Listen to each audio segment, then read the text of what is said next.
Once upon a time, Norman Osborn's cabal had a meeting. While the members waited for Norman to arrive, the Hood had a question for Dr. Doom. He read in a forbidden text that Doom once traveled to the depths of hell to defeat a demon and rescue Victor's mom. The Hood is honestly curious if the story is true, and wonders that if Doom could beat a demon, what does that make him?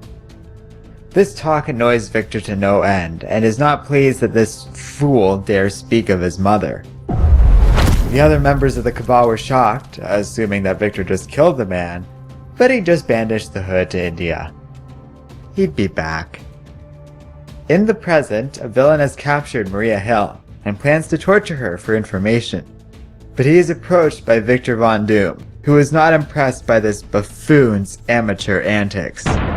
Doom makes short work of the interloper and frees Maria. He promises that he will tell nobody of this, as he wouldn't want to tarnish the reputation of S.H.I.E.L.D. And with that, he disappears. Maria only has one response to all this. What the f***? At Cambridge University, Victor approaches Dr. Amara Pereira, former love interest of Tony Stark. She asks if it is true, and Doom confirms it. Stark was killed live on television. He's sorry about this, and knows she has conflicting feelings about the man. In response, Amara coldly asks why Doom has come here. He answers that he's checking in on her research, claiming to be concerned for her. Victor apologizes, saying he doesn't have the best reputation in the world. He understands that, but he's trying to make amends. He thinks Amara is right. If he wants to truly make up for all the terrible things he's done, he's going to have to approach it with the same zeal as when he was a villain. Amara begins to panic and asks what Doom wants. He only says that she reminds him of someone, and then fades away. Amara is still coming to grips with all of this when she is approached by a figure. His name is Ben Grimm. He's looking for Dr. Doom, and Intel says she knows him. Elsewhere, Doom enters Iron Man's lab. As he looks over the tech, a hologram of Tony appears and demands that Victor leave. Doom is impressed, commenting that Tony must have been able to download his mind into a functional AI in case his body failed him. The AI asks what Victor is doing here. There's nothing that Tony built that Doom couldn't make himself. Doom only replies that he knows what must be done. He will take the mantle of Iron Man, despite the AI's protests. Victor's not asking. He's just doing what needs to be done. As the new Iron Man flies away, he is watched by two people. They are not sure what to make of this new behavior, and one thinks that Victor might be becoming the man they had always hoped he would. Perhaps Doom has finally found his calling. Victor's mother ponders this in silence. In the Latvian embassy, the Thing has forced his way inside. He's looking for Dr. Doom and insists the staff here know where Victor is. The ambassadors claim that since Doom gave up control of the country, they haven't heard from him, but Ben refuses to believe this. One by one, he begins destroying priceless antiques housed in the embassy, much to the outrage of the staff. Ben demands to know where Doom is, or he's going to eat this entire place and force them to watch him poop it right back out. Over in Bolivia, Julius, the mad thinker, enters his secret lab. He looks over his latest creation before he realizes something is amiss. His robot's processor is missing. Victor greets the villain with an offer. He'll be taking this processor for examination. In return, he'll spare Julius's life, so long as the thinker cleans up his act and creates something of value to humanity. He must contribute to the cause. Julius can't believe what he's hearing. The rumors are true. Dr. Doom is sold out. He attacks Victor, which obviously fails, and Doom gives him a second chance to reconsider. Julius only activates a squad of robot drones in response. It's a shame, really. So much potential, gone to waste. Victor leaves, watched by two boys outside. He advises them to stay away from what remains of the Thinker's lab, and vanishes. One of the robots crawls out of the Thinker's lab, but Doom reappears and destroys it. He apologizes to the kids. He's still new to the whole idea of making sure nobody innocent comes to harm. In England, Dr. Amara Pereira is reproached by Victor in the streets outside of her home. Alarmed, she shoots him in the shoulder. This surprises her as she figured she couldn't hurt him, but he didn't expect her to do that and wasn't prepared for it. It's no matter though, and he easily heals himself. Amara brings Doom inside, insisting that she wasn't carrying a gun because of him. She tells Doom that some people from S.H.I.E.L.D. were looking for him, and it got her worried. Doom realizes this is trouble and apologizes. He has to leave now and can never return. Oh, too late. The Thing is very happy to greet Dr. Doom. He's been looking everywhere for him.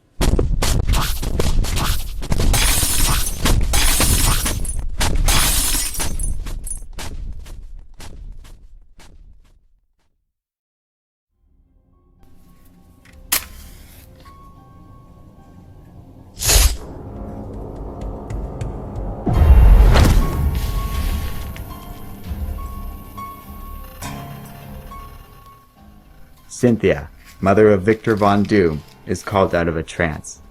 She needs to see what her son is up to. It seems he's run into an old friend. Victor and the Thing duke it out, destroying Amara's apartment before clashing in the streets. Amara remembers nothing next, only waking up in a mysterious room. She goes outside to meet up with Victor. He took her here, a remote and safe location within Switzerland, and apologizes. In the eyes of S.H.I.E.L.D. and the world at large, they are now connected. Doom never intended that, but he has inadvertently uprooted her life. Amara says that since he just ruined her life, the least he can do is explain himself. Why is he no longer Dr. Doom? Why is he suddenly so obsessed with replacing Tony Stark? Victor pauses and decides to tell her everything. He tells her how he was a god, how he controlled the entire universe. And then he tells her how he failed. He created a universe in his image, ruled unchallenged and with complete power. And he failed. He was brought down to earth on his knees and decided his entire life, his entire purpose, his never-ending quest for power was all for nothing. So he began a more noble pursuit. A better one, hopefully. One with the goal to protect as opposed to conquer. He first went to Tony Stark because he admired the man. And then Iron Man fell. Doom knew it was all a sign. A clear path laid out before him. He would become the Iron Man. So that's the story. Amara doesn't take it well. She says that Doom is a monster and that nothing he does now will change that. Victor says that's okay. He's not seeking redemption for his past. He just wants to do good now. Does it not matter or mean something that he's trying? Frustrated, Amara demands to be sent home and for him to leave her alone. He obliges. In Latveria, Maria Hill contacts the Thing and can't believe the hero lost Doom in the middle of a fight. The Thing says he just sort of slipped away, but he isn't done looking yet.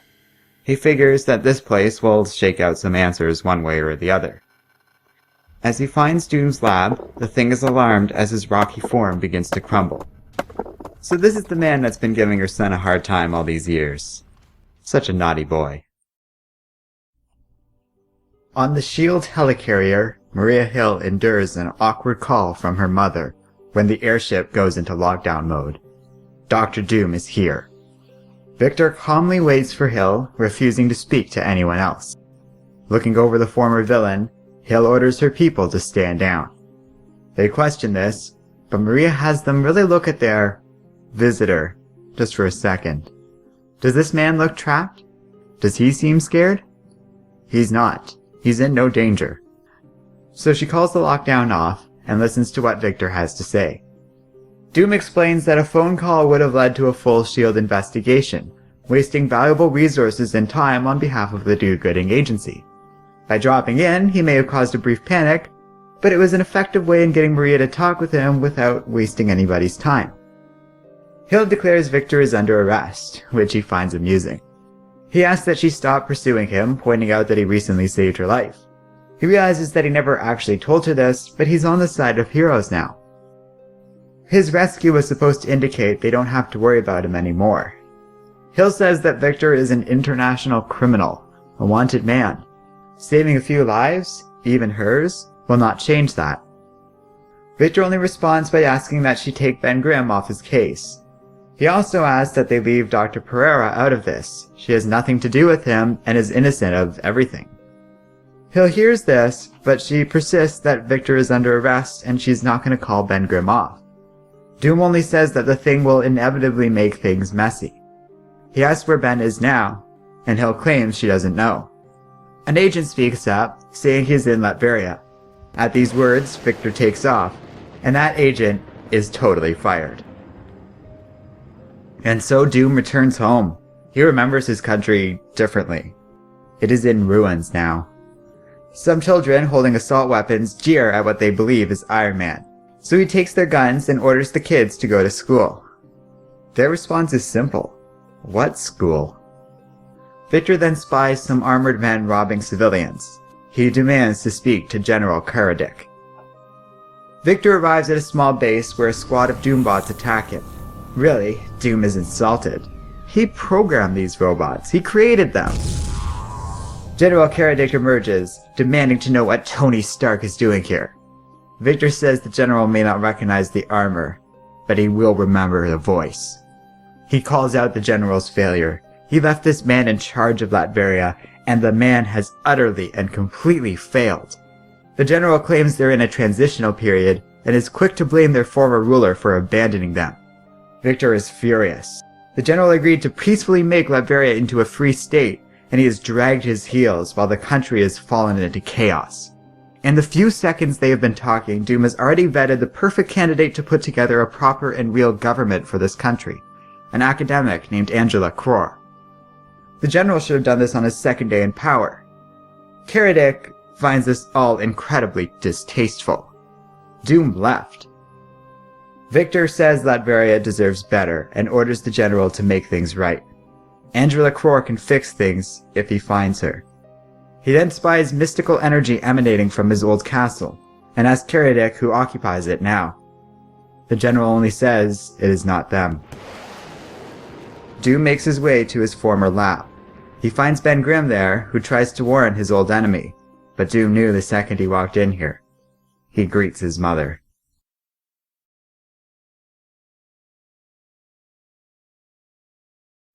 The Thing wakes up on a S.H.I.E.L.D. helicarrier, alarmed but glad to find he is no longer falling apart. Maria Hill greets him and asks what happened. Ben isn't sure, but a terrible thought strikes him. Doom saved his life. Victor was furious to see his mother, immediately assuming she was some kind of imposter. Maria thought Victor's mother, Cynthia, died a long time ago. Evidently, Doom thought so too. Victor's mother easily resisted her son's attacks and insisted she was real. She encouraged Victor to scan her with any of the systems in his armor to confirm this. Victor asked why she would do this, why she would reveal herself now, and she explained that she didn't mean to do so. She didn't mean to bring him here. He just sort of stumbled onto her. But she doesn't mind now.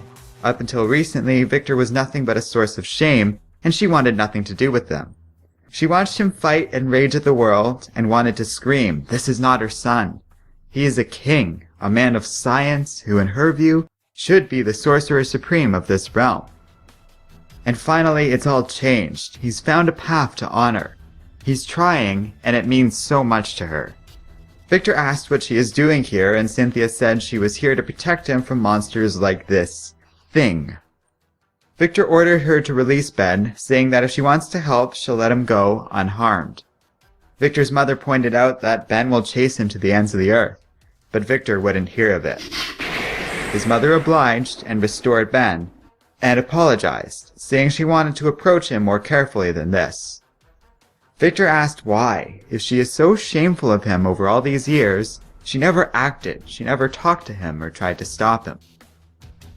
But that's it. That's all the Thing can remember before he passed out. Ben says they need to get back to Latveria, but they never actually left. Ben's capture has finally given cause for S.H.I.E.L.D. to put some boots on the ground here. The country has been a mess for as long as Maria has been in charge, so they're going to bring a little much-needed peace to this region. The de facto leader of the country, General Karadik, is arrested, but there is no sign of Doom or his mother. In Cambridge, Amara Pereira is approached by Agent Dum Dum Dugan. He, of course, has some questions about Doom. This frustrates Amara, but not as much as when she is given a letter from the school asking her to resign. With her life in ruins, she tells the S.H.I.E.L.D. agents to back off, refusing to say where Victor took her or where he might be right now. Not long after this, Victor arrives and thanks her for not telling S.H.I.E.L.D. about him. She is furious at him, Tony, and S.H.I.E.L.D. for getting her involved in all of this insanity. Her life was normal once. As she begins to collect her things, she asks Victor to leave, but he only promises to make things better, in spite of her pleas for him to just leave her alone. Doom is acting a little off, and Victor explains that he met his mother for the first time since he was a young man. Reluctantly, Amara asks what happened. Cynthia told her son that she never stopped loving Doom, even when he was a villain, but he was so emotionally charged at seeing her, she decided to leave him for now. She promised they will talk again when he is more open to the idea. Victor really thought she was gone.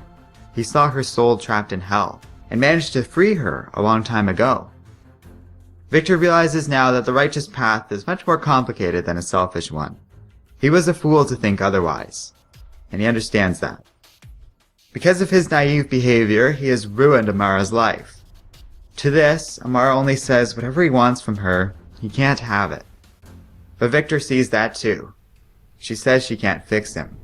She can't even fix herself. Cynthia watches this, and her companion asks if she mentioned his name to Victor.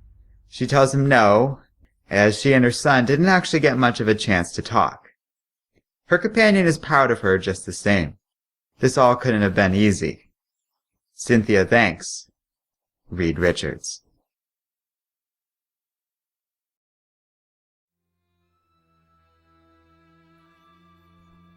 Doom had a strained relationship with Reed Richards, even back then. His colleague expressed interest in one of Victor's projects, a device designed to allow its user to speak to the dead. While Reed's friend, Ben Grimm, scoffed at this idea, Reed saw the value in it and deduced Victor's project was an effort for the young man to speak to his dead mother. While Victor was offended at this, saying Reed had no idea what he was talking about, Reed insisted he was not interested in a fight. All he ever wanted to do was help. In the present day, Dr. Doom flies to his next target, while the villain Wizard contacts MODOK. After what happened to Diablo and the Mad Thinker, Wizard is worried that Doom is hunting down members of their old group, Intelligentsia.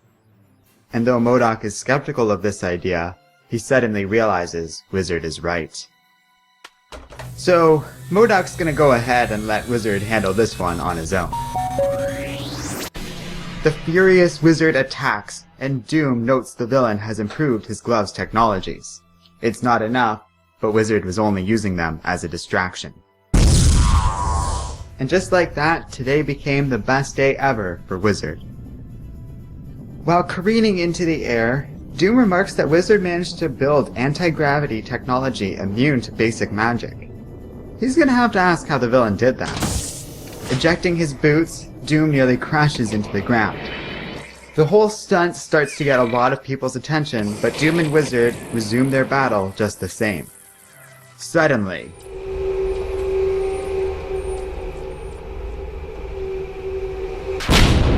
watching all of this, Cynthia and Reed remark that something strange just happened.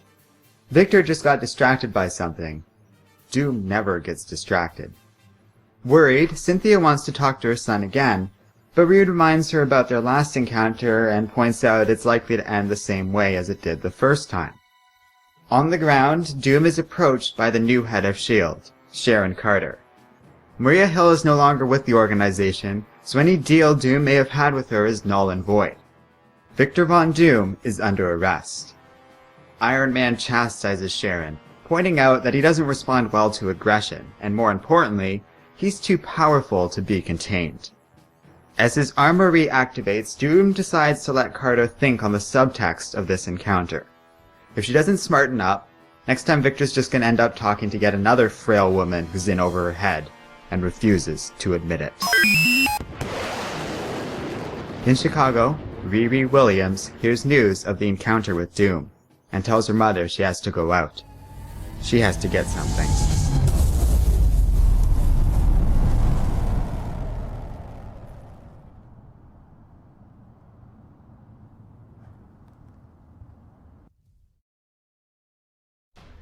Hello and welcome to Comic Island. My name is Arden, and this is the complete story of Infamous Iron Man. So here's a series that was a real case of radical improvement over time for me. I admit I was not terribly keen on this story at first. Frustrated with the fact that Marvel's lopsided publication schedule meant that this series kicked things off by clumsily spoiling the end of Civil War II, I was annoyed with this comic more than anything else, at least at first. However, over time, this series proved itself to be totally awesome. It's very cool you can take Dr. Doom from his early days as one of Marvel's best villains and follow him on this transformative narrative into the Hickman years, as his character basically follows this line of development throughout. Him becoming a hero in this story actually makes a lot of sense. It feels earned and deserved after all of Secret Wars and everything that's happened to this character. Overall, as a start, Victor is actually a really cool Iron Man, and I'd love to see him on future adventures. But that's where the series comes full circle in a sense, and we get back to the frustration with Marvel as a whole. By the time this final issue of this first volume was published, we've already gotten news that Tony Stark will be returning as Iron Man, which leaves the future of this series in a very unclear state. Will Victor remain as Iron Man upon Tony's return? Will he become a villain again? Or will he strike out as a hero of his own, with his own identity? I don't know. I know what I'd prefer, and I suppose that part of this fun of this series is not knowing, but it's also a little frustrating. Taking all that aside, it is a great comic, like I said. It's excellent setup for a new series. Bendis does remarkable work, just does so much rock-solid content with this character on a consistent basis. MacLeod, who I wasn't a big fan of his art early in the series, proved to do excellent work for Infamous Iron Man, and I really came around on his art. It has a couple of weird qualities to it, but it winds up blending well with Doom's ongoing story. It makes the action feel frantic and epic, it gives everything a certain sad, somber tone to it, and he does excellent work with facial expressions during the various dialogue scenes which Bendis is so good at. So the two are a good team together. We get a lot of cool moments and interesting setup for future content, and on the assumption that whatever happens will pay off in some way, these are cool things being set up. If we actually get a payoff on this series, I do recommend the first volume of Infamous Iron Man. That's a big if though. Marvel is great at setting up cool stories like this, but they don't always deliver on it. And Bendis in particular has problems with keeping a good series going on a long-term basis. What we got here was good, and I definitely think it is worth reading. Where it goes from here, I really don't know. Let me know what you guys think in the comments section below, and thanks for watching this video. If you like Comic Island, consider checking out our Patreon page. With all the drama going on with YouTube right now, Patreon's a great way to ensure you are supporting us without having to worry about ads or anything like that. YouTube Red is also a good service for doing that too, by the way. We appreciate everyone's help, and it means the world to us. Let me know what you guys thought of Infamous Iron Man's first arc in the comments section below, and don't forget to like, subscribe, and keep reading comics.